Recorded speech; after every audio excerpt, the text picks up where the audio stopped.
Guys, welcome back to my channel. So today I have a video that was requested on how to clean my Keurig. Now, like the clean and the maintenance of your Keurig.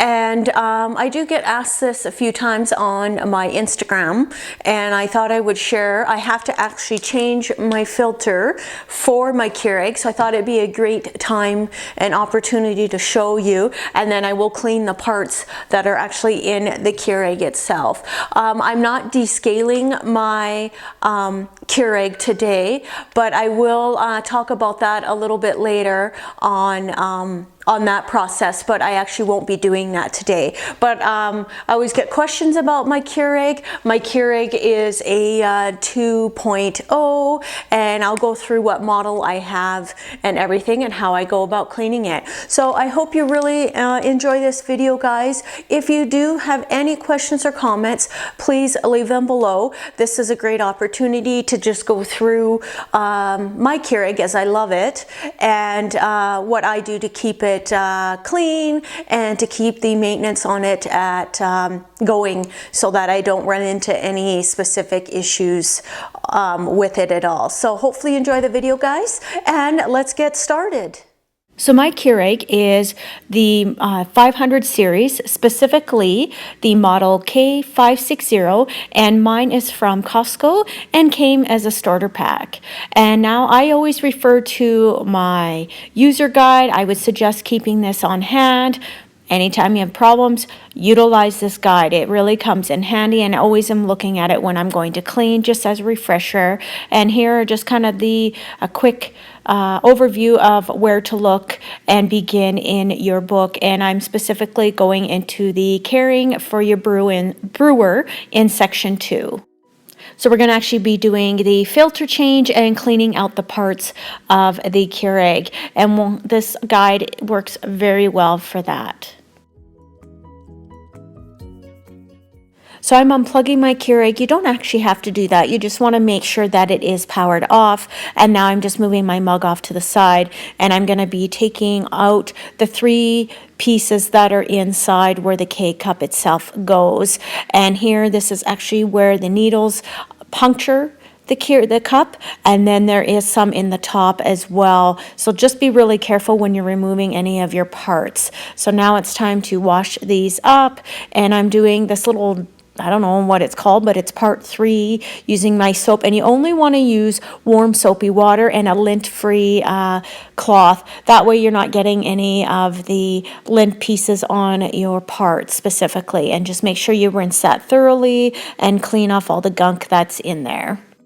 So I'm actually going to take apart the 2 pieces here. As you can see, they just snap in place. And be really careful with the needle in here, guys. There's that little hook thing that you pull back, and it moves the needle so you can get in there and clean. And just be very careful you don't puncture yourself. And again, using soapy warm water with a lint-free cloth. And there is a needle on the bottom of that as well. So just be really careful when you are cleaning this out. You just don't want to hurt yourself. And then that little filtery thing on the bottom, I don't even know what that is called, but I'm just rinsing it very well and making sure all the dirt and grime is rinsed off of the piece here. So I'm taking my drip tray and I'm taking that apart, and I'm again doing the warm soapy water on both of those and just making sure they're cleaned off. And then I'll be laying these on a lint-free cloth to make sure they dry.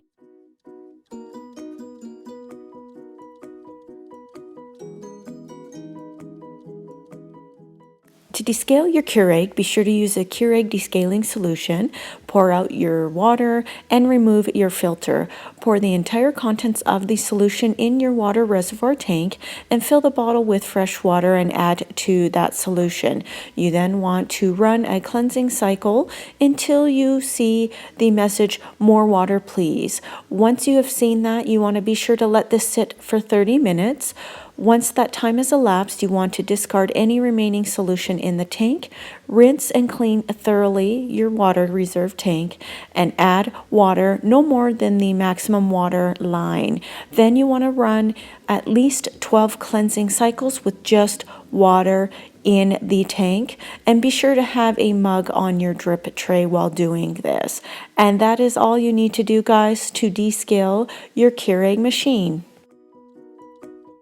I'm taking my damp cloth and I'm just kind of cleaning the inside, and up top there are the needles. Sorry, it's a bit cut off. So just be really careful, guys, when you're cleaning this out. You don't want to cut yourself. So I'm just being really careful. And you can, if you find your needle gets clogged in there, you can take a paper clip and put it inside there and dislodge anything. So now I'm actually going to change my filter and clean the inside of the water reservoir. So I'm just getting a glass, putting some cold water and removing my new filter, and you want to put that in there and soak for 5 minutes.